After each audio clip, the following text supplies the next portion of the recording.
Assalamu alaikum. We're glad that you are here to join us.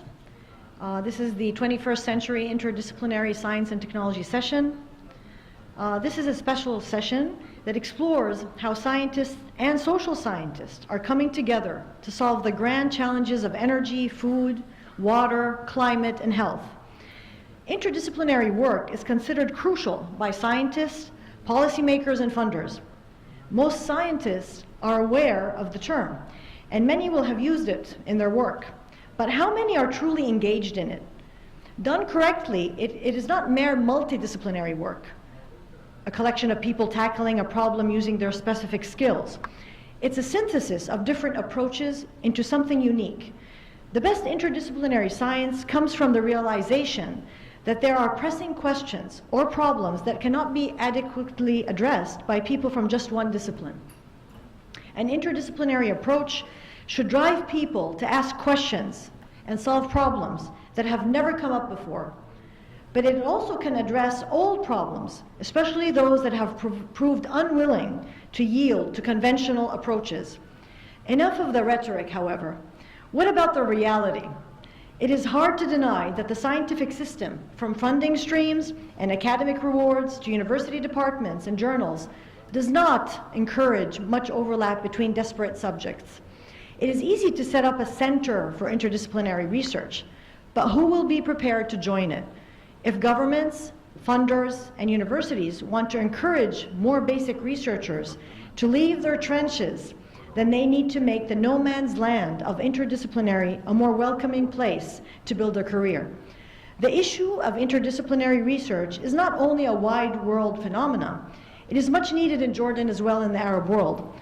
Her Royal Highness Princess Sumaya pointed to the importance of being inclusive, in joining hands and creating teams to tackle the local problems in Jordan and in the region. The aim is to later export those solutions that we develop in country, in Jordan, to the world, so that we serve as a beacon of hope in the region, in the world, and as an inspiration for our future generations. I wanted to share with you my experience with interdisciplinary research. Actually, I'm a molecular biologist and very basic science, and I was approached by a medical anthropologist from the social sciences who wanted, we were having a discussion, similarly in a conference just like this, and we were talking, I was giving her my perspective on epigenetics, the new field of genetics, and how the environment can affect our genes and how that can be transmitted to future generations. And she was talking about the trauma of the Syrian crisis and how she wanted to measure that trauma, what is the impact of it on mental health, how can we develop programs that provide psychosocial support for youth, for adults, for children. And through this conversation, we devised a proposal, a project, to study what is the effect of trauma on not just mothers and grandmothers and grandchildren, and to try to follow the epigenetic signature of trauma across 3 generations. We devised a very elegant experiment looking at different control groups, and we're actually now in the middle of that. So this was a marriage of social science and biological science, of East and West, of different cultures, looking at the problem from different perspectives. And most importantly, the biggest reward we found from this is that this kind of interaction has to be on equal footing. Not one side is more informed than the other. And the other very important lesson was what can be learned from interpreting the data. Because if you're coming from a different culture, you see the results in a different way, and so you interpret it in a different way, and you shed a new light to what could happen. So I encourage you to think along those lines. Today we have a very, very wonderful panel of different women from different cultures and backgrounds who will discuss with us the challenges, the benefits of interdisciplinary approach in science and technology, and using their experience and expertise. And each one of them will bring a unique perspective because of their varied professional backgrounds and geographies, to share examples of how different disciplines and sectors can actually come together to solve global challenges that everyone is aware of, that we are discussing in the conference today. And we want to bring these challenges and these problems and how to solve them into our conversations and to make them known to the people around us. And hopefully coming out of this will provide a kind of roadmap, guidelines, and what are the concrete steps that we may take when we leave this room to promote interdisciplinary research within our own circles and within our own organizations and beyond. So I'm going to start with our first panelist, and her name is musical chairs with the chairs. Sorry. No, each one by one. So I'm going to start with our first speaker, Sally Jordan. Sally Jordan is a professor of physical education. She's the head of the School of Physical Sciences in the UK Open University. So I'm going to leave the floor for Sally to give us her insight into interdisciplinary research. Thank you very much. First of all, I'd like to say what a privilege it is to be here and as in Jordan at the World Science Forum, and particularly to be a member of this panel. Thank you very much for inviting me. I've been chosen to go first because I want to talk about the importance of education in creating the environment in which interdisciplinary work will flourish. I know the importance of that. Rana talked about the importance in her work. In my work as a physics education researcher, I'm a physicist by training. I need my skills in the work that I do, but I also know how much I need the skills of statisticians and psychologists, for example, in working with me. However, I think it can be really difficult for us to see the need for interdisciplinary work, and the word I would use, you use trenchers, I would use the word silos for the way in which we tend to work. I'm very well aware that education systems around the world vary, but certainly in my own background in England, and I would say that it's not the same across the whole of the UK, it's different, for example, in Scotland, my education was extremely narrow. So just to explain what I mean by that, by the time I got to age 18, I was really very good at mathematics, and theoretical physics. But to be honest, I wasn't an awful lot of good at anything else, and I didn't necessarily understand what other disciplines did, and that was reinforced throughout my undergraduate degree. Then I started work for the UK Open University 26 years ago. I don't want to go on about my own employer, it wouldn't be appropriate, but there are three things you need to know, and the final one's the most important. The first one is our students are studying at a distance. So we deliver teaching materials to them by books and through online resources. We support them in face-to-face sessions and in online ways. The second thing I want to say is that most of our students are part-time, so they're studying alongside full-time jobs sometimes and caring responsibilities. But the final thing I want to say, which people don't realise because it's not true of all open universities, is that we are truly open. We don't have entry qualifications. So it means that students coming to study for us as a university may have already got a degree, for example, but they may also have no entry qualifications. And working in that environment has, I would say, revolutionised my approach to education, though I would also say we most certainly don't get it right all of the time. So what do I think is important? We need to teach the science and technology to an appropriate level, but we also need enough of an interdisciplinary background so that we all appreciate the work that others do. So at the Open University, we specialise at the end of our degrees, but at level 1 we teach interdisciplinary science, and we've recently merged what was our science faculty with another faculty to form a faculty of STEM, science, technology, engineering and mathematics. And so there's lots of new opportunities in that direction. But the most important thing I want to say is that we have to teach in a different way. And this came up yesterday, and that's, I think, is a really important theme for this forum. So that we teach less content and more skills. So, and I don't only mean science-specific skills like mathematics and coding, but also real-world skills like communication skills and problem-solving. The point was made again yesterday about the examples, for example, like inquiry-based learning. I think there are also real possibilities offered by e-learning in terms of collaboration, each with each other, and that we teach those skills as part of our education. But I think the most important thing is that education becomes less teacher-led and more student-focused. In other words, teachers become facilitators. And I think I'd end by saying that perhaps that means that we all have to become more humble in learning from each other around the world, and also in learning from our students. So thank you.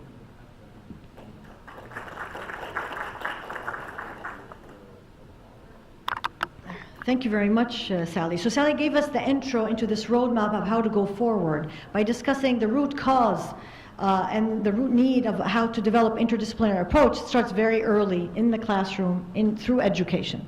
Now we're going to move on, and I'm going to introduce our next speaker, who's going to give us an intro into what does interdisciplinary mean and how it is based in research in Jordan and in the world. So I'm going to introduce Professor Abir Bawab, who is the director of the Scientific Research Fund in Jordan, and who herself is a professor of chemistry at the University of Jordan.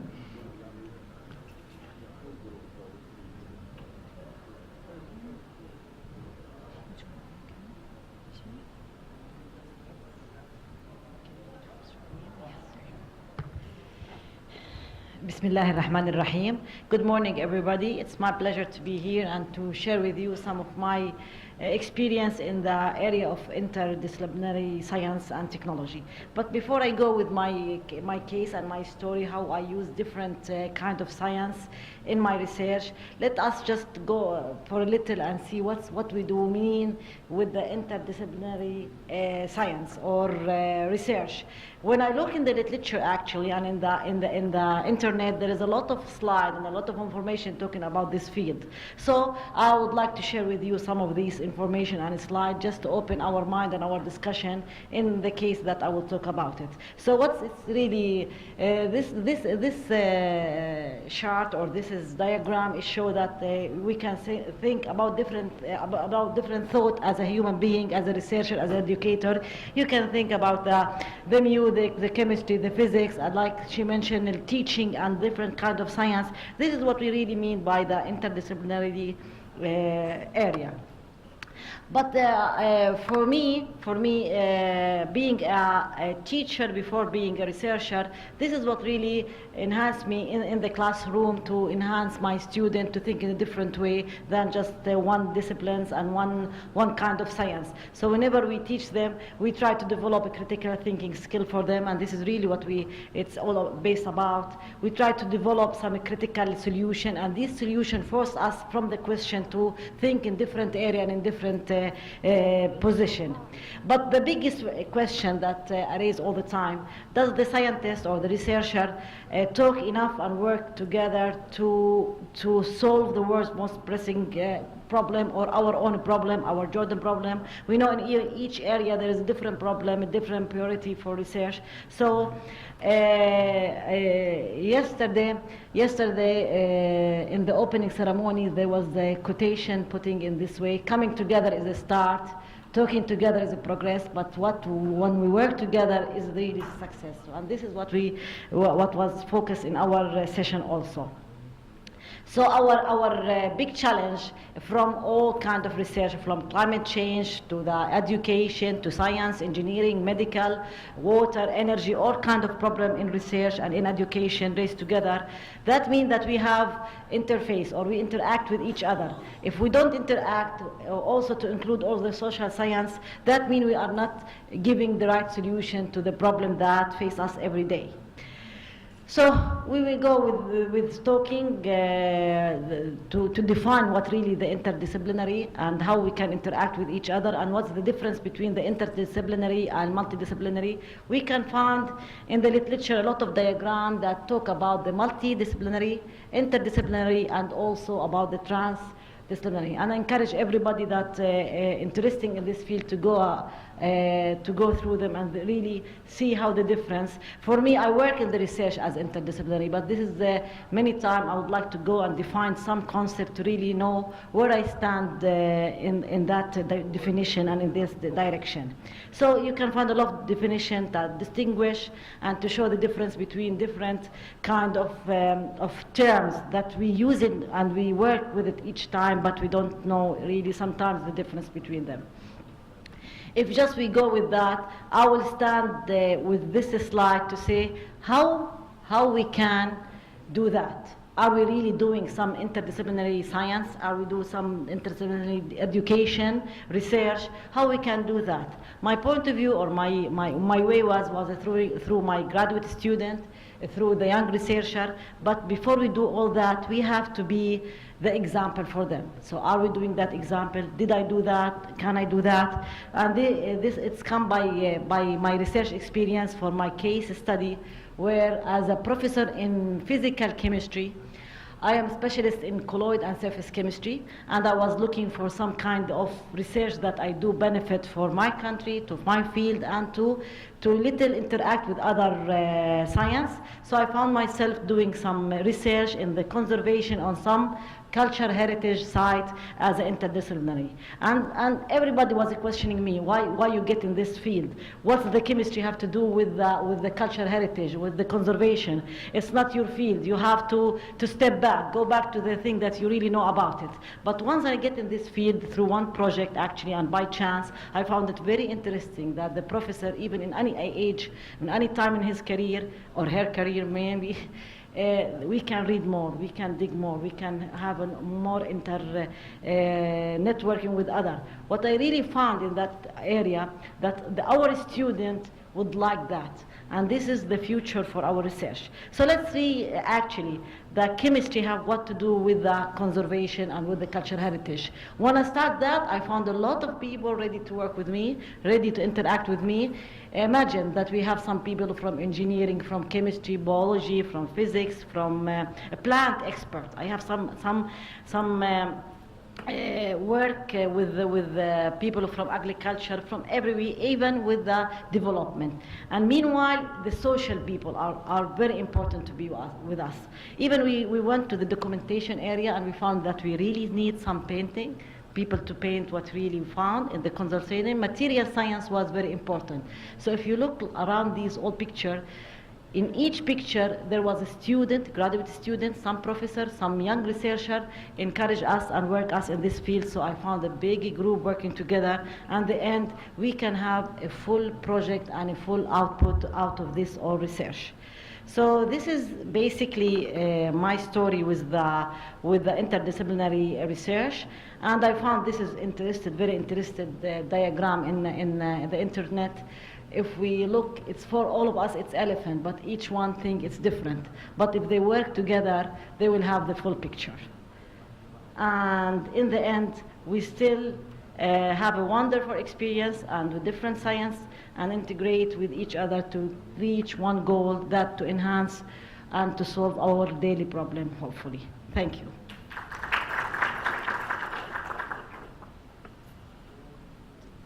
So thank you, Professor Abir. That was very interesting, and I love that cartoon. We should make it a live, interactive experience by bringing something in, blindfold people, and see what we come up with. Maybe we'll solve the problem of water or food in a much more interactive way. I'd like to invite the next speaker. Professor Ganma is an assistant professor at Harvard Medical School and Harvard School of Public Health, and she's going to share with us another example of interdisciplinary research.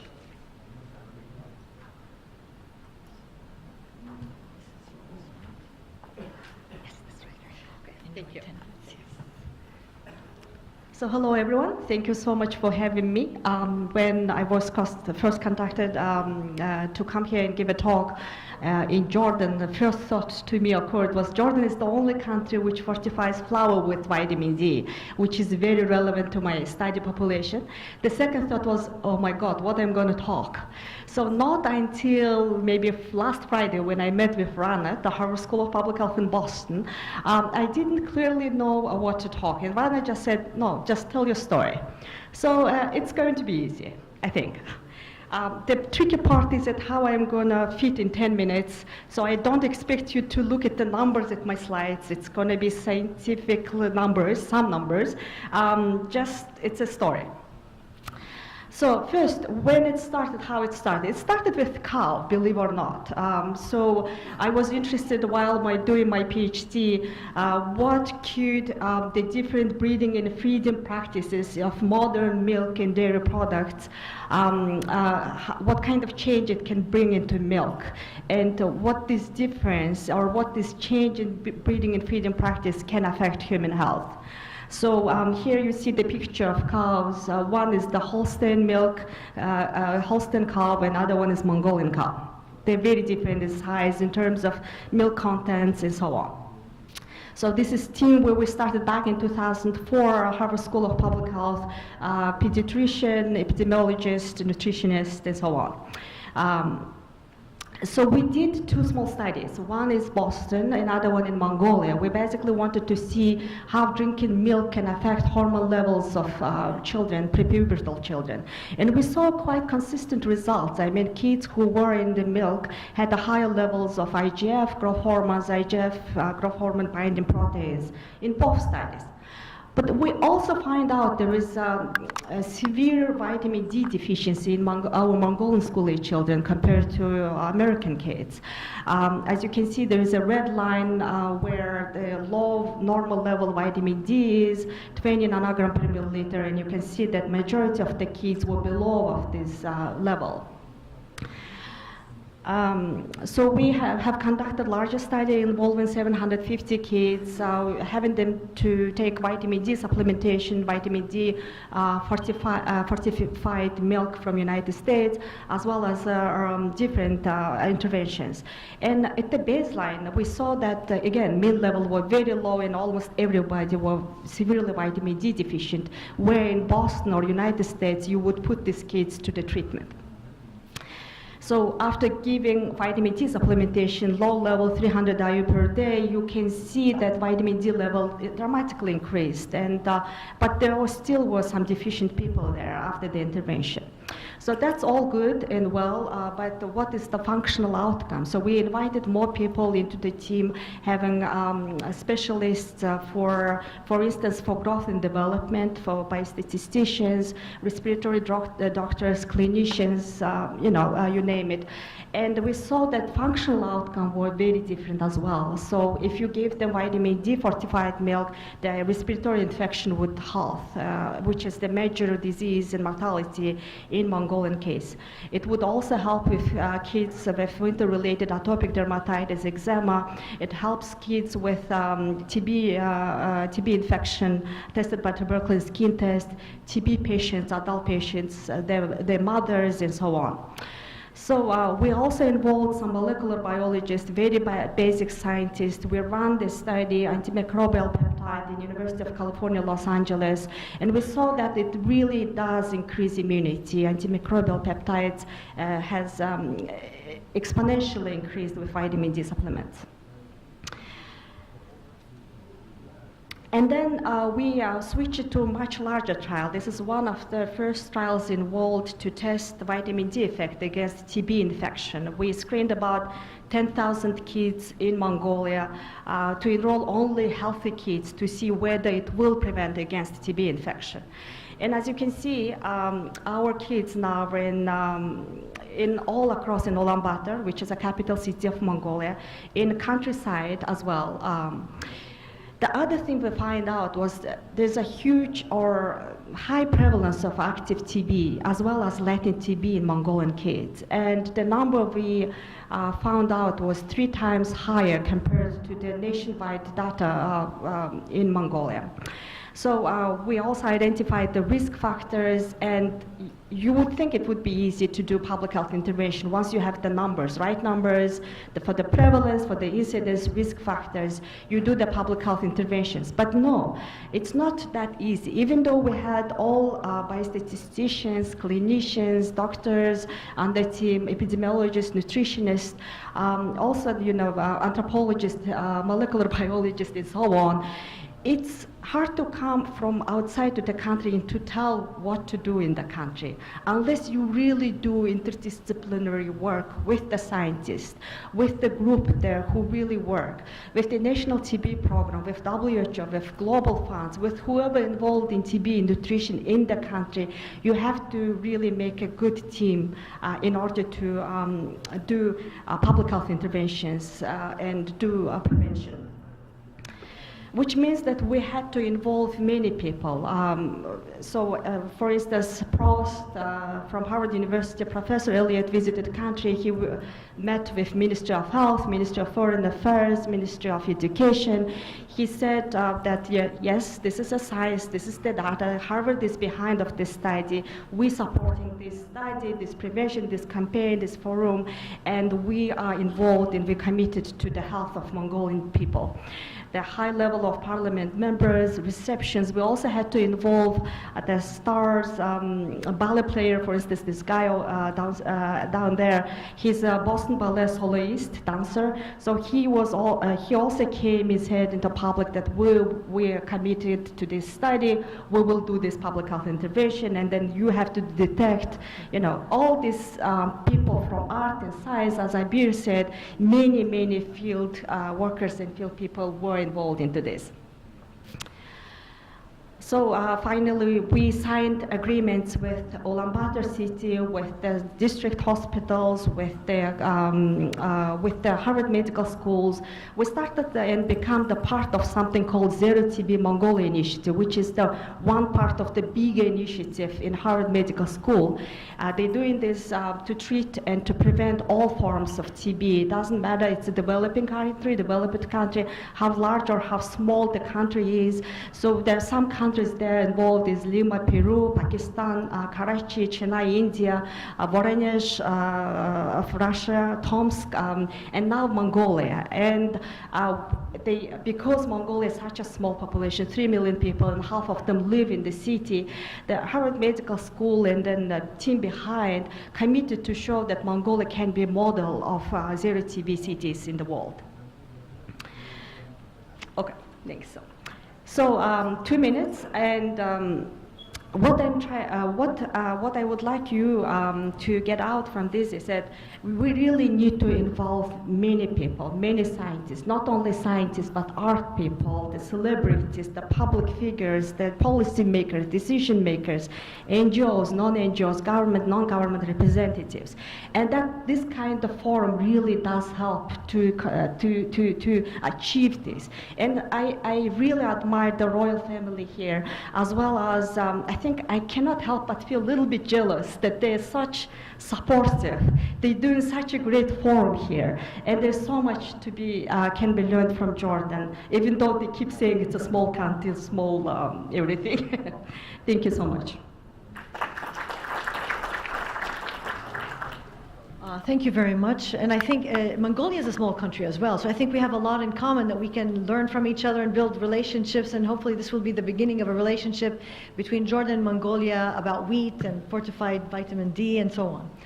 Now I'm going to invite our next speaker to share her perspective on interdisciplinary research and how what is the road map applying it within our different organizations. I'm going to introduce Susana Frazio Pinheiro. I hope I pronounced that right.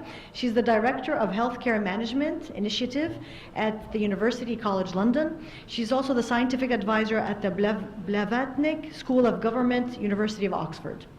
Please. Thank you very much. So good morning. Thank you very much. I'm delighted and honored to be here. And I'm going to focus a little bit on examples from healthcare. Healthcare can bring people together, and yet we see marked inequalities in access to quality and care still exist across the world. And this can actually be a source of tension, a conflict, and a barrier to development. We need more innovative and affordable medicines and enabling technologies, but also better informed healthcare professionals, more resilient healthcare systems, decision makers that fully comprehend the impact of policies in the populations they served. And in the last in the last 2 decades, as I was researching, and particularly in HIV immunology and working in a clinical trial for an HIV vaccine, and then working in the field across Africa, it became increasingly obvious to me that even if one day we have a vaccine, the infrastructure to make sure that it reaches all those in need is still not in place. So we clearly need an understanding of other disciplines of management, of policy, and how science can inform those as well. So I really firmly believe that there is a tremendous opportunity right now to tackle great challenges in health through an interdisciplinary approach in education and research. Yet this is far easier said than done. So what I sort of doing is just bring a couple of examples from our work at UCL, and then one example from work I've been involved with the Blavatsky School of Government in Oxford. So one of the needs that we have currently is for new medicines, more affordable medicines that can actually reach patients faster. So for that, we firmly believe that we need scientists to have an understanding of how medicines and new medicines can actually reach the market. And what we've done is that it took us a couple of years to create a new program, a new training program, a master's program that bridges the School of Management and the School of Pharmacy to try to bring this understanding. So we work with scientists and try to understand how some of their research can actually more quickly reach the market. One other example I thought is particularly because there's so much conversation around how our healthcare systems need to be more resilient, is around how we need to bring more integrated approaches to medicine, how innovations and technology can also help tackle these precise inequalities, and how practice can influence policy making and vice versa. So one of the other programs we created was based at the School of Management, was working with the medical school, very, very different faculties, and to create a very short course, an 8-week course, on training future doctors, so medical students, on how we can understand medical policy and management. And for that particular module, we bring experts from across UCL, from the School of Laws that are informed, that work with government, from the policy school, so departments of political science, but also experts in data science and data analytics as well as the technology and the innovators. And we have already seen some results. We've been doing this for the last 4 years, and we already have seen some initial results in the understanding of medical students, and particularly in how their decisions affect policy making and vice versa. My last example is a work that I've been involved with at the Blavatsky School of Government in the University of Oxford. And that's because also we talk a lot about technology and science and the benefits of it, but the same technological advances can also bring a lot of challenges with them. Particularly as we have more access to information and sometimes greater misinformation, but also in the public's understanding of scientific evidence and of science. One example that has been in the media for in the past has been the very faulty associations of the MMR vaccine with autism, for example. So we need to understand how we can communicate these things better, but also how we actually understand scientific evidence.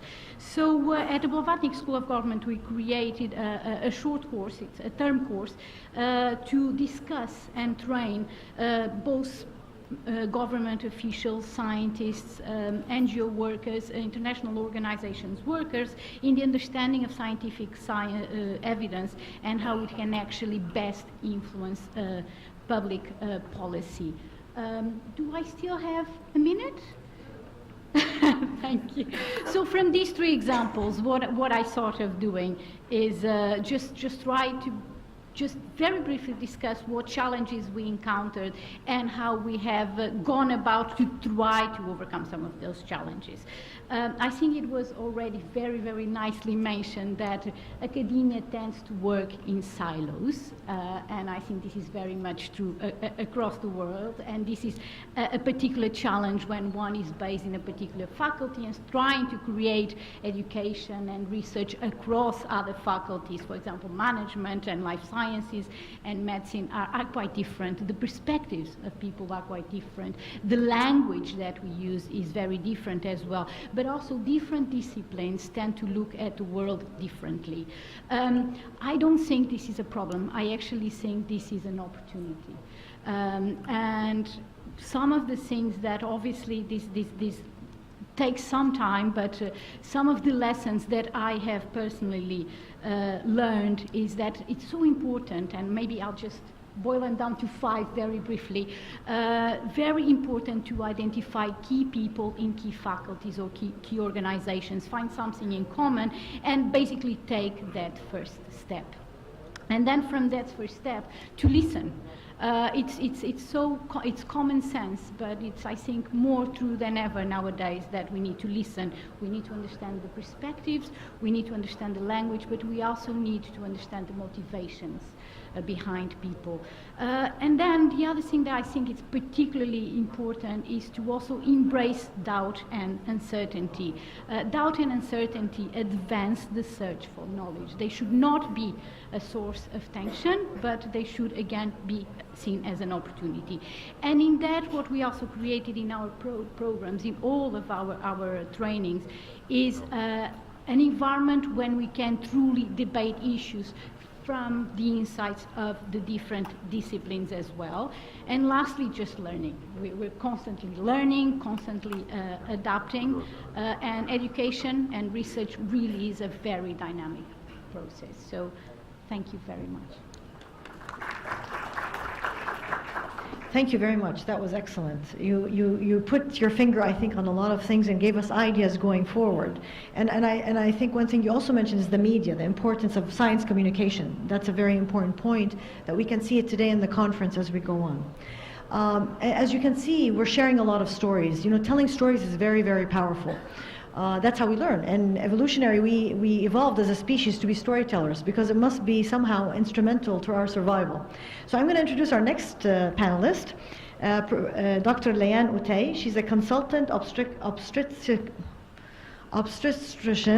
gynecologist at King Hussein Cancer Center.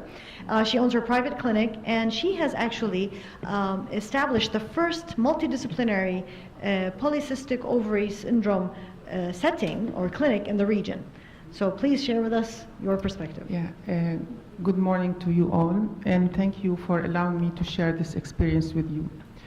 First of all, this is the worst picture of me on the internet. I was just surviving a very bad flu when this mugshot was taken.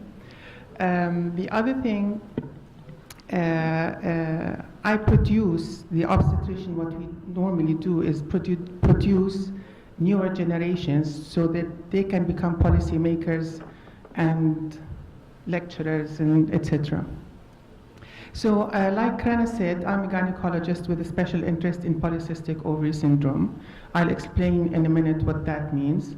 And I started the first multidisciplinary clinic in not only Jordan, but in the region, in the private sector.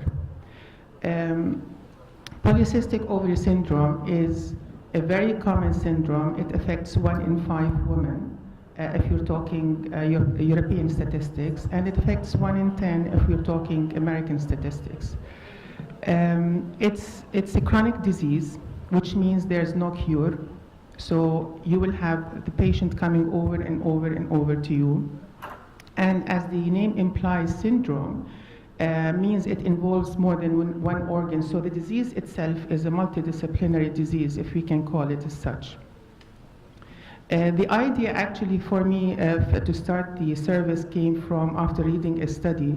The study was trying to assess the satisfaction or dissatisfaction of patients with the care that they were given. And the least patients that were satisfied with their care was actually patients with PCOS.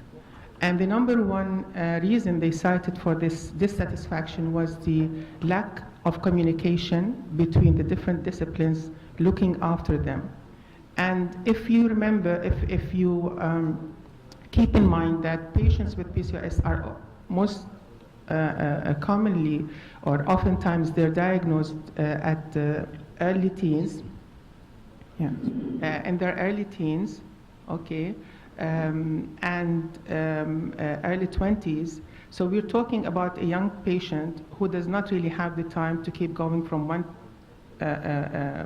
a doctor to the other, trying to get a report from this one and delivering that report to the other one. Not only doctors, they require the services of other entities, for example, dietitians, physical therapists, dermatologists, endocrinologists, even psychotherapists, among other disciplines. So this is where I thought maybe we should all collaborate together and come with a service that provides everything for those patients at a one-stop, what we call one-stop service. The challenges were immense. I thought I could just go into the private sector, call a couple of colleagues, tell them about the idea, and then come with a setup. I had to get a license for my clinic. When I went to the Ministry of Health, there was nothing under the umbrella of the Ministry of Health that allows me to collaborate with other disciplines to start a center for PCOS. So there was no law, so there was no license. And then I went to the Medical Association, trying to get them to change the law so that different disciplines can come together and provide a one-stop service in one geographical area. Again, there was no law. Obviously, doctors do not like to work together. And then the other challenge was actually to try and find a team of colleagues that accept the concept of multidisciplinary. Now, at King Hussein Cancer Center, we run a multidisciplinary service on weekly basis where we discuss all the cases that come to the department, and everybody just shares their input. So the concept is there.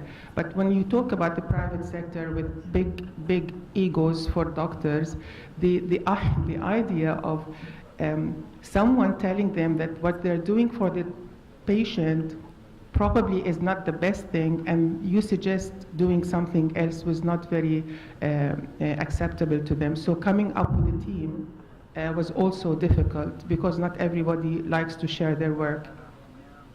Patients themselves accepting the idea of other disciplines sharing and taking care of them without the patient being herself or involved in choosing them was also another challenge, because a patient would like to see one doctor, she doesn't like to see the other.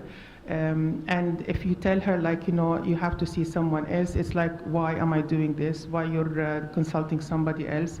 So patients were not very keen on the idea of a multidisciplinary service.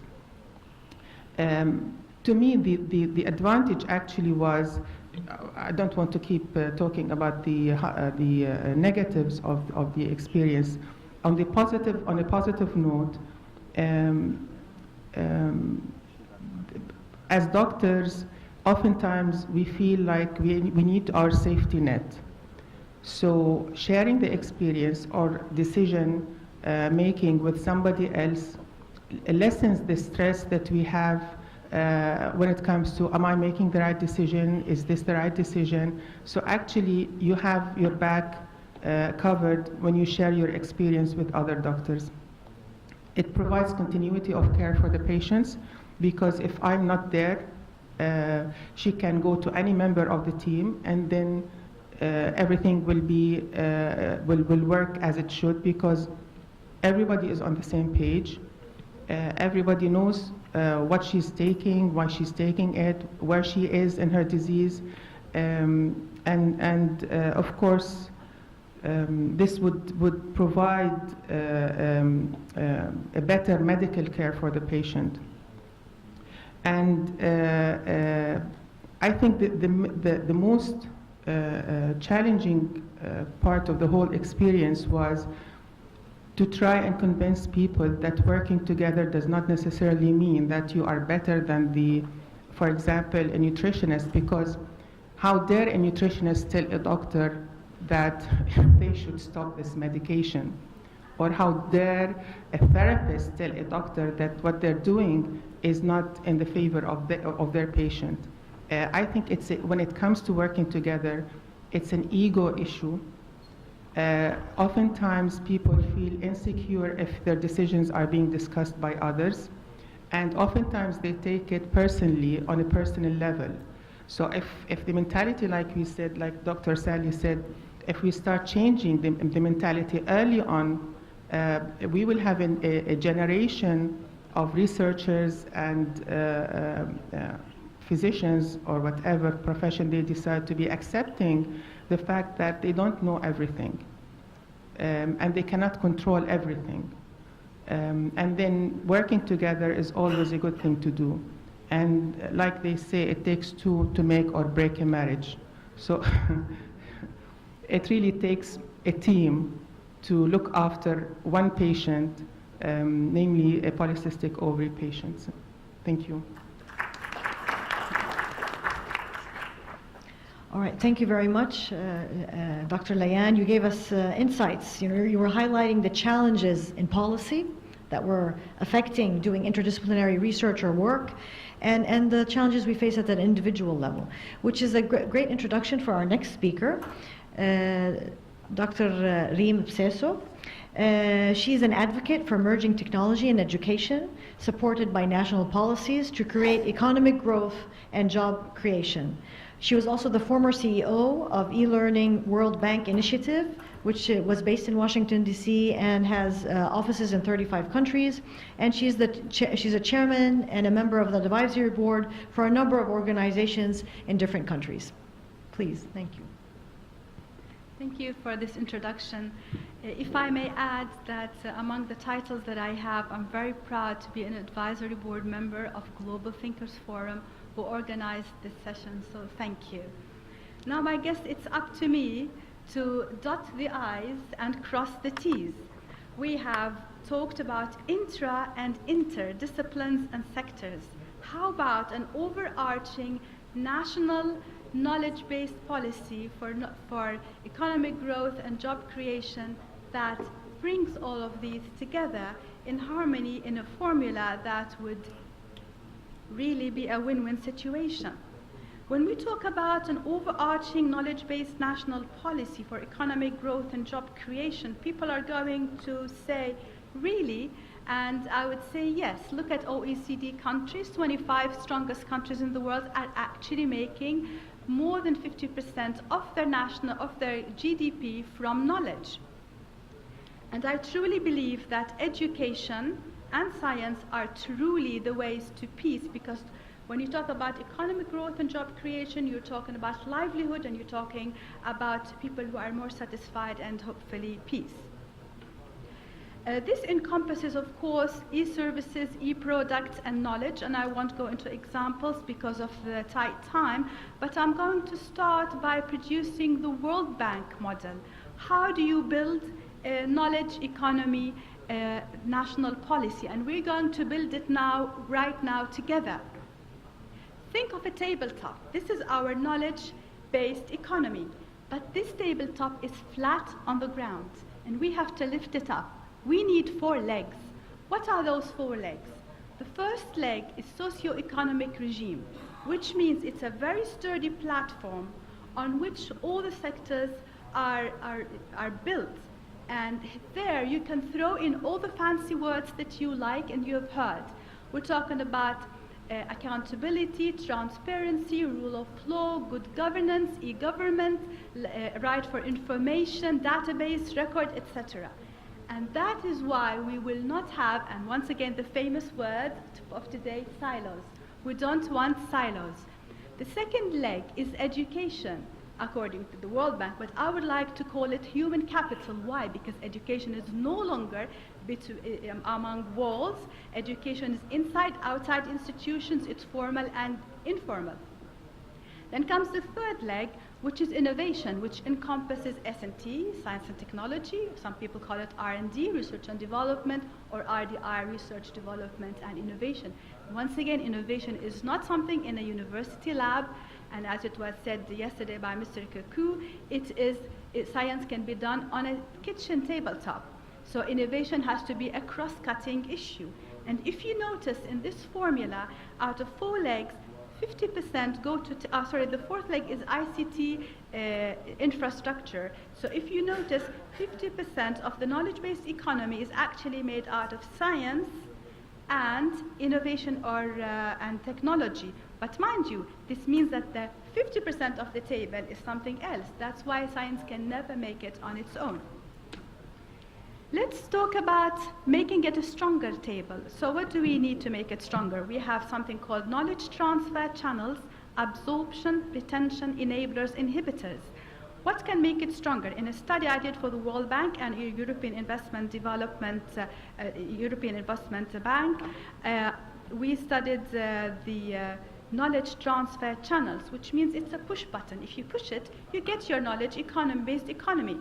Number one, the strongest is the fastest is FDI, foreign direct investment. The strongest is education, and in between them, you have diaspora, you have consultants, you have scientists, and you have research and development. What about enablers and inhibitors?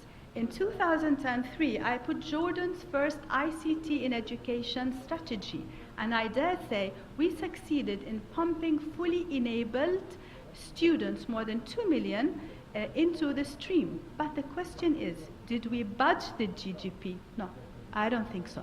Did we nudge it? I don't think so. And I think what we did is we pumped fully enabled ICT-based knowledge human beings into an environment that's more filled with inhibitors than enablers.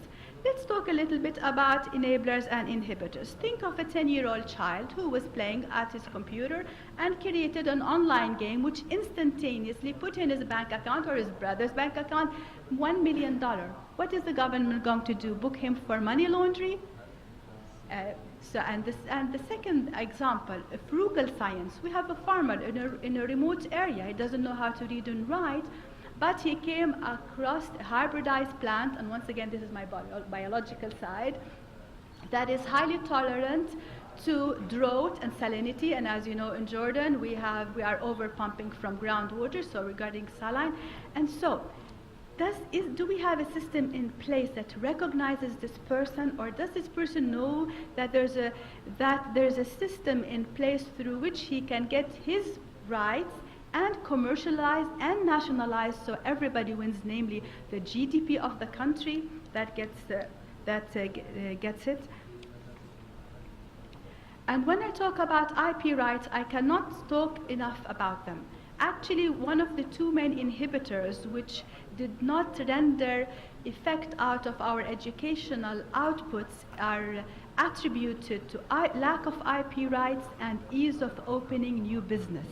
The judicial system should wise up and start learning how to deal with IP rights and other technological issues.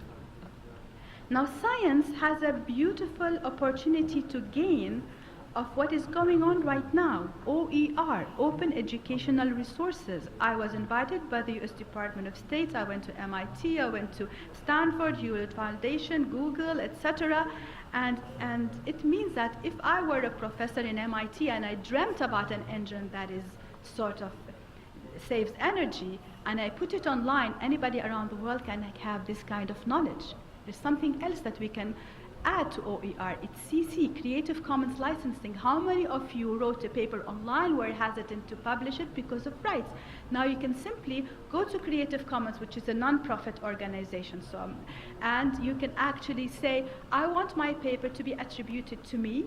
People can remix it or cannot touch it, and it can be commercialized or not commercialized. So this is a very good combination. What is the significance of what I'm saying? When the US Department of State invited me, I said, thank you very much. We'd love to be users of your OER and your product, but we want to be also producers. And this is very important for science because we can have online scientific content in indigenous languages, in Arabic, in Urdu, in any language. And that is also comes with an importance. Then when I was in MIT and in Google headquarters, they put a beautiful chart, pie chart, that has percentages of the online free content they have. And I said, you're missing something. And they say, what? I said, you're missing pedagogy. You're missing OER pedagogy. So what does this mean? This means that two people can log in and read the same material, but one is enabled. He is critical, creative, analytical thinker, problem solver, employs research in his work, is collaborative, works distantly, and can work in a group, etc., etc. So what does this mean? This means that they should increase their pie to include instructional pedagogy, that any person who applies these steps will enhance the upper order steps, which means that the knowledge you gain is going to be rendered and tackled quite differently. We talk a lot about adversities of technologies, and remember, we all want it, definitely it's useful, but we have to worry of cybercrimes and other things. That's why we have to be also putting things in place. 2 minutes, all right. I am preparing the smart learning strategy for the United Nations ITU with UNESCO and Intel, etc.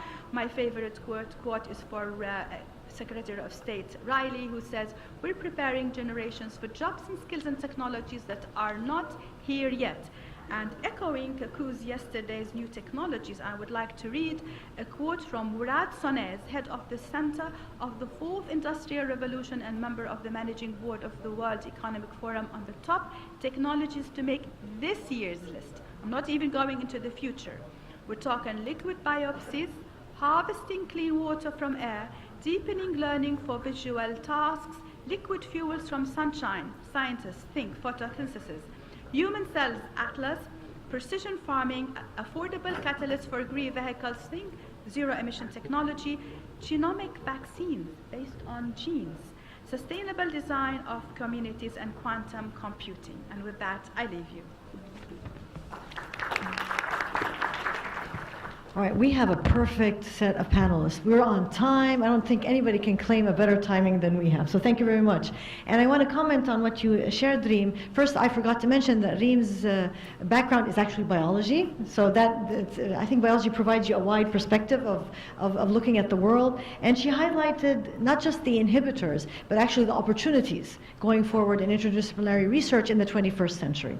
Now, for the next 10 to 15 minutes, the floor is open for questions from the audience, because if we really are claiming to work interdisciplinary, we need to engage the audience, right? Not just us sitting on the stage and thinking that we're the only ones that know. So the floor is open. There's a mic, I think, around. Please raise your hand, introduce yourself, and if it's a question, that's great. If it's a comment, please keep it brief. And if you want somebody in particular to answer your question, please name that person. Otherwise, we'll keep it to the panel to choose who we think is better to answer the question. Thank you very much. Yes? You and then you. Anyone? Hi, thank you very much for everything. My name is Nancy Hakouz. I'm professor of pharmacy at the University of Jordan. I think between all of you, you captured the essence of interdisciplinary science and technology. My question is not for a particular person, but I'm asking, we're saying that we have to have interdisciplinary science and technology. How much should this interdisciplinary science goes into education? Now, we're talking about if you educate people before, and this is what Sally said, if you educate people of being part of a group that does interdisciplinary work, basically we can get much more benefit from the research itself. So how much interdisciplinary education should enter our education systems in terms of universities? And if it's there, how much of that should be there? I mean, we're talking about, as Dr. Lian was saying about physicians, are we saying that physicians should take some kind of courses together And I know this is one of the big hot topics in pharmacy, how to get interdisciplinary education, where basically pharmacists will work with physicians and work with, for example, nurses. So I think the question is for any of you that can answer, how much education should contribute to the interdisciplinary science and technology? Thank you. Sally? Yeah. I think it's a really good question. Thank you very much. I don't have an answer. I guess none of us do. I think I'd identify the real tension there is if we were to truly teach in an interdisciplinary way all the way through, then clearly we don't also have that opportunity to get to the level of expertise that people need. And certainly, as I say, from my own experience, emphasising that people are, we're in a situation where we're having to teach people from nothing to undergraduate degree level in one way. That's a challenge in itself. So I don't think we can teach a huge amount. I think the crux of it really is that we teach enough to have the understanding. So it's almost knowing enough to know what you don't know, so that you know that there are other, and to know that there are other people who do know what you don't know. But as I say, I'm afraid I don't have the answer, but I think it's an absolutely brilliant question, so thank you. I'd like to add to that, it's not about knowing many disciplines, it's about having the mindset to accept. And part of that, I think Susanna mentioned it, is being comfortable with ambiguity and uncertainty and doubt, and to keep doubting yourself. And that's a hallmark of a scientist, to accept that. So I think there are certain mind frames that we can have that can help us. Now, I just want to make a comment. If anybody has a question in Arabic, please say it in Arabic and we'll translate. Other languages, I don't know if anybody knows Chinese, maybe we'll try to translate that as well. Please. رح أشجعهم أسأل بالعربي. يمكن رح أعمل أول شيء بس هيك نقول دكتورة ليان اللي أنت تفضلتي فيه، التيم وورك عندنا في أوساطنا ضعيف ويكاد يفتقر له معظم حتى المؤسسات البحثية في الجامعات. كل حدا بيعمل بحثه وبيخبيه عن الثاني لحتى ما ياخذ منه الفكرة. فالتيم وورك عندنا ضعيف على كل المستويات. الشغلة الثانية في أفكار متوارثة في الطب إنه هذا عمل فردي، واحد بده ياخذ القرار، ويبدو انها حتى تجاريا بتوفي معهم اكثر. ليشتغلوا تيم مع بعض هي خبطه واحده والمريض خلص بيتشخص وبينعطى العلاج. فهو تعليق ليس الا موضوع الستم اللي بما في ذلك هذا الانترديسيبلينري جزء منه. يعني اوكي المؤتمر هون لمسوا على مستوى الجراديويت انستتيوشنز، المدارس اللي لازم تبدا فيه، لانه اذا الولد ما اعتاد انه يدرس هالكورسز كلياتها مع بعض as a unit، as we know بدنا نطلع ثيم كذا disciplinary ممكن يجاوب عنه ب different perspective. فهون احنا كثير بحاجه لهذا نبدا فيه في ايام المدرسه. اللي بدي اعرفه انه هل في اشي نوشن كانت عندكم انه تنشروا هالوعي انه الطب مش عمل فردي، ولا اذا المعلم المفروض ما ياخذش قرارات لحاله، لازم يشتغل مع زملاء، ولما يلاقي مشكله يسال غيره. اشمعنى الطبيب اللي مسؤول عن روح البني ادم؟ Thank you. Thank you. I'll translate briefly. I'm going to summarize what you said. So, and you did not introduce yourself. Okay. Right. Thank you. Thank you. Ahlan wa sahlan. So, briefly, Sumaya discussed the importance of teamwork and how physicians sometimes really work as individuals by themselves, taking decisions as individuals, and the importance of school and students to being exposed to interdisciplinary and to practice interdisciplinary. And she's asking the question, I think this is for Dr. Layan, how do you spread this mentality and this approach of interdisciplinary and taking discussions jointly rather than at an individually? Thank you. I was talking to Susan early morning about the musical chair game, where everybody is trying to get the last chair. This is us all, except for the people in Japan. They're now, they're promoting the as many people sitting on the same chair, they will win eventually, rather than just to get the chair all to yourself. Probably part of the problem with physicians is that to get into medical school requires very high competition. So you really have to work hard and to compete with the elite in order to be able to get to medical school. So you go in with this mindset that you have to be the number one, okay? And so that you can actually get the grants there, you can get promoted, etc., etc. And this is in Jordan in particular, or in the Arab world, because we do not have accountability system. So if you make a decision and then you go wrong with that decision, nobody is going to hold you.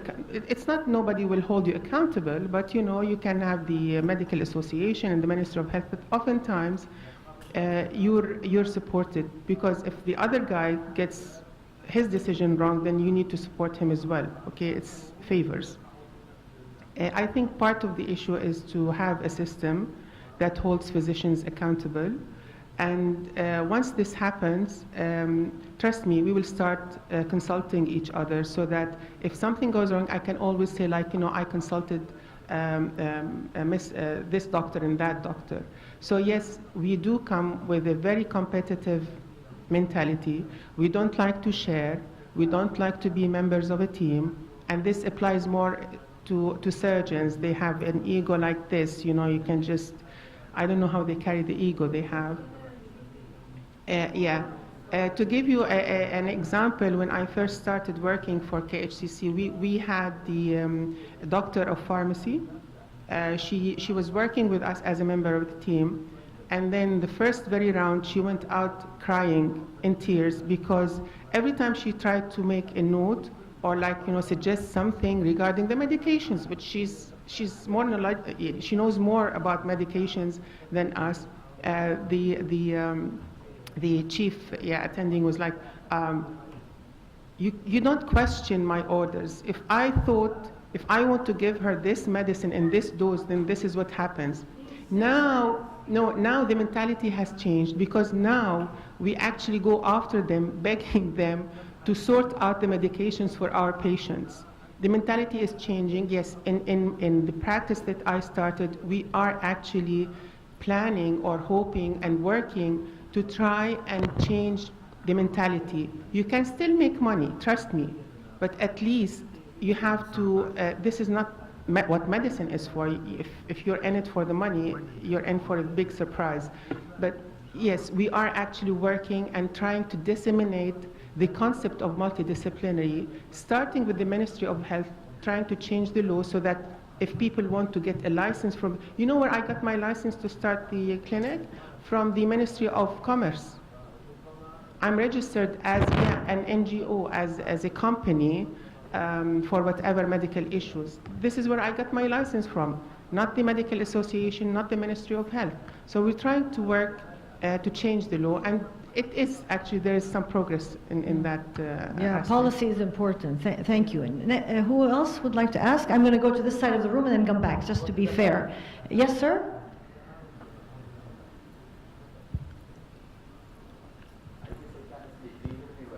I think they're recording, so let's try to, thank you. Okay, I have actually a few questions, maybe. Let's keep one so we have a chance for everyone. Okay, so choose the most important question. Okay, actually it's to Professor Leanne again, about the things which you have mentioned, that you had a lot of limitations in terms of finding collaboration between different institutions or maybe different people. So let's not talk about changing the laws or changing the policies, because we're still young and we're not in a position to take decisions. We're not ministers, we cannot change laws. So as a young person who's willing to do interdisciplinary research, for instance, what do you suggest me to do in order to overcome this problem?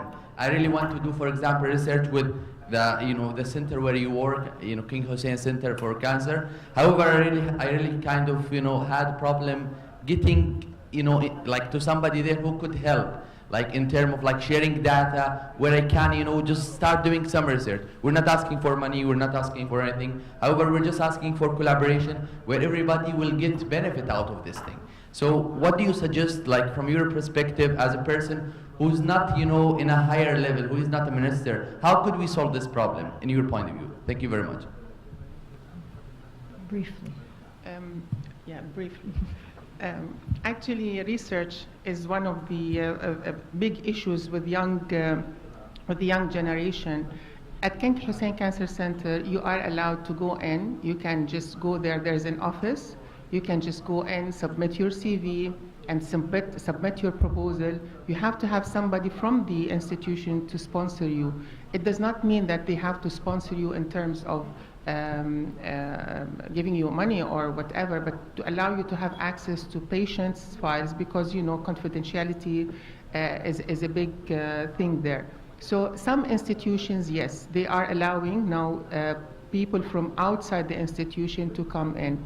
With the clinic that we started, the service we started, the setup actually allows you to access the information that you want, even if you don't work with us as a member of a team, to access the information that we have, minus the name that of the patient, so to preserve the confidentiality of the patient. I think the best thing for you to do is perseverance. You just have to keep knocking on the doors, because eventually one of those doors is going to open. And then you have to be very clear in your mind what kind of research you want to do. If you come to KHCC and you say, like, I want to have a research with you, it's like, okay, on what? I don't have time to spoon feed the whole process for you. There are offices, whether it's KHCC, whether it's our, we don't have an office yet, hopefully we will have, but whether it's the clinic, my clinic, or other different hospitals. Farah Hospital, they have a research now center they're starting, it's for maternity. They're doing the Istiqlal Hospital, Specialty Hospital, different hospitals. All you have to do is go strong with a clear plan, and then keep knocking on doors until I change the law for you. Thank you. All right, another question. There was someone here. Yes, please. The briefer you are, the briefer the answer, the more people can ask. Thank you. Hello, I'm Clarissa Rios from Peru. So I was just wondering how interdisciplinary will benefit from diversity. And in this case, looking at you, powerful Arab women scientists, I'm thinking that how awesome will it be to connect with, for example, Latin American female scientists and see where it can take us. So my question will be if you have any connections with Latin America, and if maybe you will consider it in the future. Thank you. Abir, do you want to comment on that? No, I think that's a great thing. We're open. We're here till Friday. Talk to us. We're ready. We have Abir Bawab, who's the head of the Science Research Fund in Jordan. So talk to her, open channels, both at the individual level and at the organizational level. So thank you very much. Other questions, please? Yes? Oh, okay, here and then in the back. Yes. Yes, absolutely. دكتورة أسماء بن قادة، متخصصة بالرياضيات والعلوم السياسية، عضو بالبرلمان الجزائري. سأطرح سؤالي باللغة الفرنسية أو العربية. I don't know French. I won't be able to translate. Okay. Maybe Leanne would translate. Okay. عربي. أحب أن أقول بأنه ما تم التعبير عنه في هذه الأوراق وعلى هذه الطاولة هو عبارة عن ثورة علمية لها مرجعيتها الفلسفية والإبستيمولوجية، على الرغم من أنه ما طرح هو أوراق عملية. فنحن نعلم بأنه الانترديسيبليناريتي أو العبر منهجية باللغة العربية تمثل قطيعة رupture مع النموذج المعرفي الديكارتي نيوتوني التجزئي، بمعنى أنه هي تتجاوز نموذج ديكارت ونيوتن. نموذج ديكارت المعرفي القديم يقوم على الحتمية، le déterminisme، يقوم على la linéarité الخطية، يقوم على التجزئية الريدكسيونيزم. النموذج الجديد الذي تعبر عنه l'interdisciplinarité القائم على التعقيد، la complexité، paradigme de complexité، this is new paradigm, new matrice، هو الذي عبرت عنه أوراقكم. له مرجعية فلسفية، الفيلسوف إدغار موران هو صاحب هذه الفكرة، وبدأت مع توماس كوهن بنية الثورات العلمية، la structure révolution بنية الثورات العلمية، structure de la révolution scientifique, la nouvelle révolution. إذا ما عبرتم عنه أنتم بأوراق عملية هو ثورة علمية جديدة مناهجية مطالب بإدماجها وإدراجها في كل مناهج التعليم، وموضوع كبير جدا وخطير جدا، لأنه لا يتعلق فقط بالأطباء، يتعلق بالفتوى. مثلا الفتوى، لماذا هذه الفتوى التي تحدث آثار سيئة جدا ويعني تصل إلى الدماء وتصل إلى ما نعيشه اليوم؟ لأنه المفتي يفتي وحده، بينما المفتي من المفترض أن يستعين بعالم الاجتماع، بعالم النفس، بعالم الاقتصاد، بالطبيب، بكل هؤلاء. صانع القرار السياسي لابد أن يستعين بخبراء من كافة التخصصات. إذن النموذج هذا يعني ينتقل، لحظة فقط، ينتقل من التجزئية، من الريدكسيونيزم إلى الكلانية. ننظر للمشكل من منطلق كلاني، هوليست، du réductionnisme au holisme، من الحتمية إلى الاحتمال، من الديترمينيزم إلى الانديترمينيزم، من القدرة على التنبؤ. يعني الدراسات المستقبلية الآن في خطر كان، لأنه مفهوم الزمن أصبح آني، وبالتالي أصبحنا نشتغل على أساس الاستعجالية، وكأنه صانع القرار أو الطبيب في قسم طوارئ أو الخبير أو المفتي في قسم طوارئ لابد أن يستعين بمجموعة من التخصصات، مجموعة من الخبراء، حتى يستطيع أن يتخذ قرار صائب. إذن أنتم، وأنا سعيدة أن جميعكم نساء، تعبرون الآن عن ثورة علمية جارية، المفروض أنه يعني نشتغل على Shukran Jazia. I'm just going to summarize in 1 minute, one sentence what she said. She said, interdisciplinary approach is a revolution in how we approach science and life by going from a reductionist approach to a more holistic approach. And I think I just want to highlight one thing she mentioned I think is very important, is that this is not just in scientific circles, it's also in life circles. So if we're talking about religion, how we practice religion, it shouldn't be in silos also. It should be about interdisciplinary, having all the stakeholders at the table to discuss how do we go forward in culture, in practice, and in religion. Next question, please. There was, the back, because I promised, sorry, yes. Hello, Assalamu alaikum. This is Khalid Karaki. I'm professor at Texas A&M University from Texas, managing director remote healthcare technology. My question for Dr. Dijani, I believe, thank you for your speech, but I believe there is no push button in science to transfer the KPI. We all know about how to build the human capital, ICT connection, and we have a weakness in Arab world or in Middle East in general for this transfer technology. And believe there's no light speed to transfer this technology from the Europe or the US to the Middle East. So can you please comment how you explain the push button transfer technology in KPI and science? My another clarification about the deficiency for the vitamin D deficiency. I believe we have deficiency in education and awareness in Middle East. I didn't see any awareness or education about the vitamin D or diabetes, etc. in Arab world or in Middle East in general.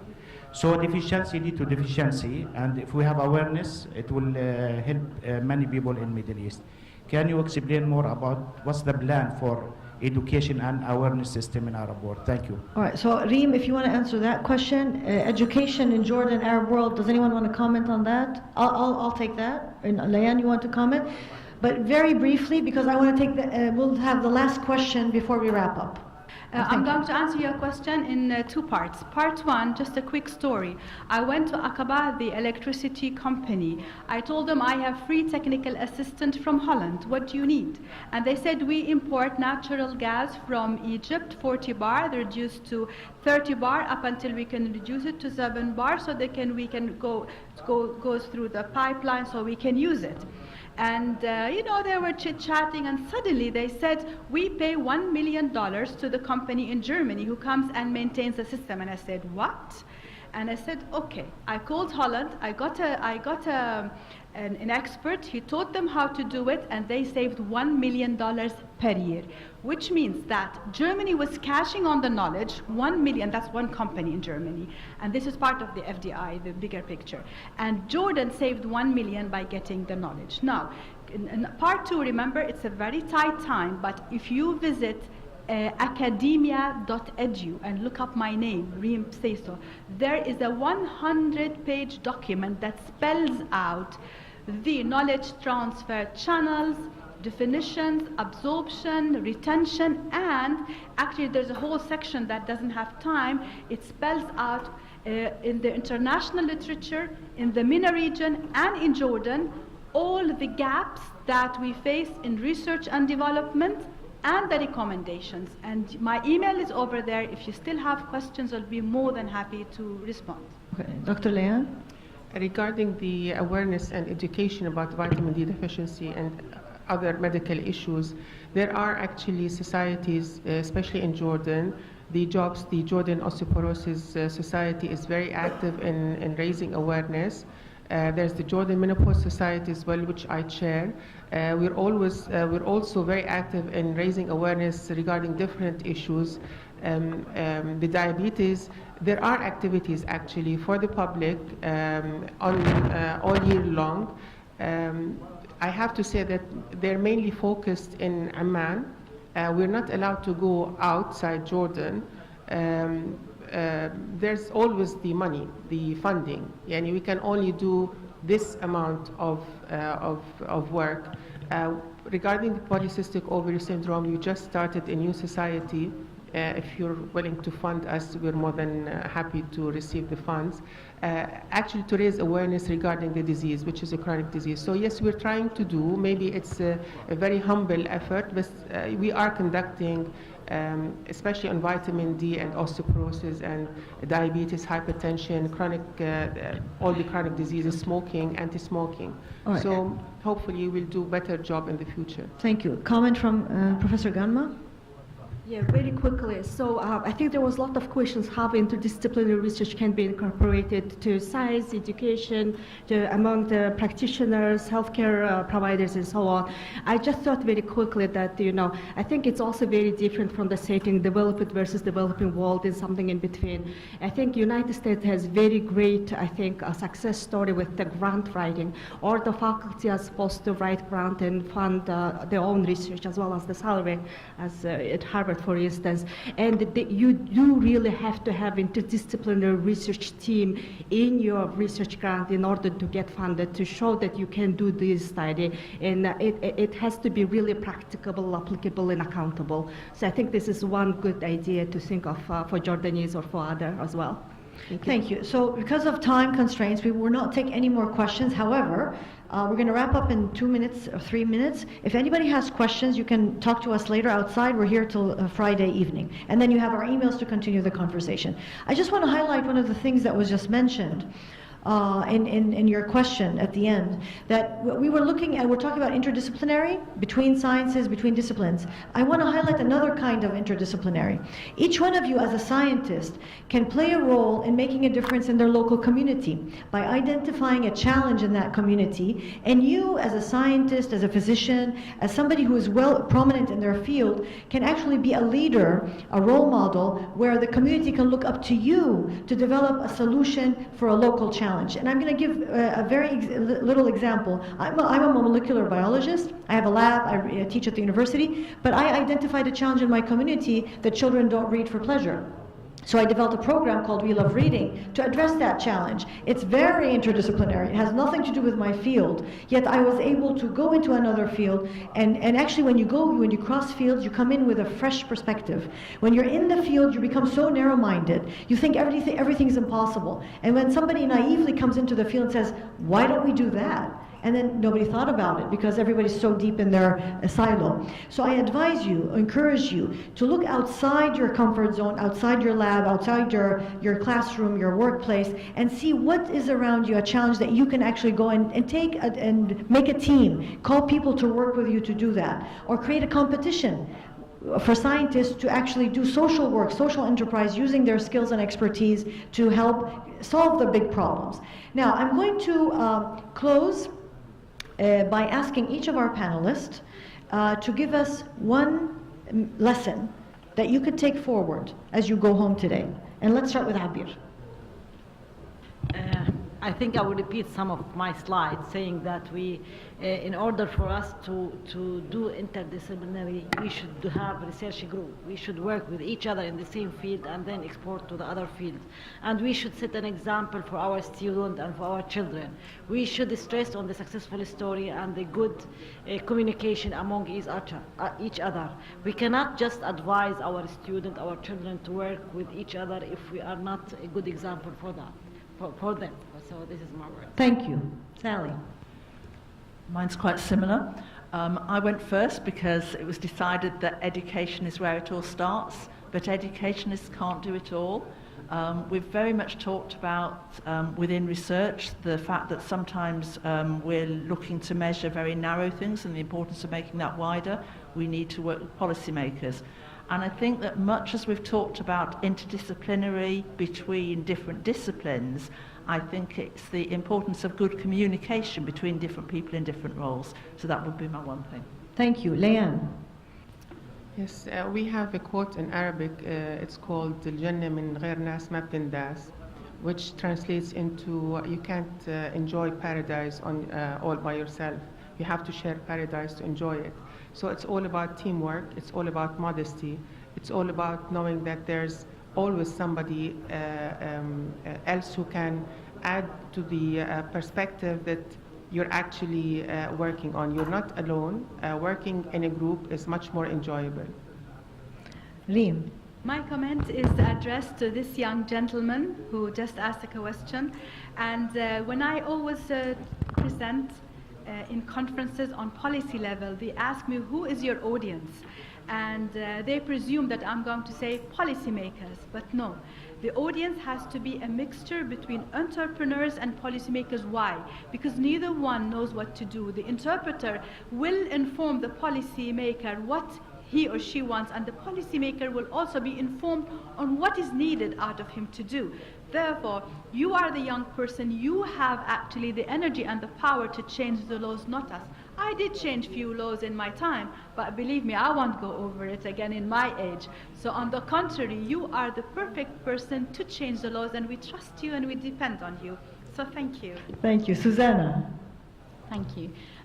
Maybe to add to my 5 learnings, I would also say that it's very important to combine an academic understanding with practical insights, and to find really scientific solutions to some of the great challenges in health, but also across sectors. We need insights from different perspectives, and an interdisciplinary approach will not only bring a different set of skills and knowledge, but also, very importantly, the ability to also challenge those perspectives in a constructive and collaborative manner. Thank you. Ganma. Well, in developing world, you are basically, in developed world, you really have to have in-depth knowledge, narrow in-depth knowledge. In developed world, it's more like broad thinking, more broader knowledge. I think it's very important to keep your mind in the bigger picture, don't lose yourself in it. And I think I have to echo all my people here that the communication is very important, cultural sensitivity, don't forget about the setting, communicate all the time, embrace and be our limitations, open mind, open heart. I think that's very important. And to capitalize on that last thing, I want to talk about communication is terminology. People think when they use the same word, People are thinking differently about the same word, and we have to be very conscious of that. I may say something and I mean totally something different than you. So be conscious, explain more what you want. Communication is very important. I'm going to highlight my last message for this session, and I think it was very nicely put by Abir, showing that, go wild when you're interdisciplinary. Really cross barriers, be bold, be courageous. Anybody and anything you can work with is something that can enrich your work. And I also want to highlight the importance of outreaching to scientists in diaspora from your different countries. Talk to them, engage them, because they're in another country. They understand you, they know your problems, they can help you better than somebody who's not from diaspora. And build capacity in the local country you come from the developing country. Help them build their own capacity, trust them, engage them with you together to make a difference. And I think lastly, when we do interdisciplinary research, we actually not just only answer questions, we actually develop new questions, and that's the best science you can make, is to answer some and uncover more. Now, I just ask you today, as you leave this session, before the end of this conference on Friday, to do 3 things. Don't go home to your country or your home without having done 3 things. 1, make sure that you develop a new relationship with somebody you've never known before. Make sure you do that. 2, develop a new idea from all what's going on, all this lovely, lovely hum around us. Try to develop a new idea that you can take forward in the future. And 3, develop a new perspective. Learn to look at something in a whole different way, because you're interacting with all these wonderful people from around the world. Thank you very much.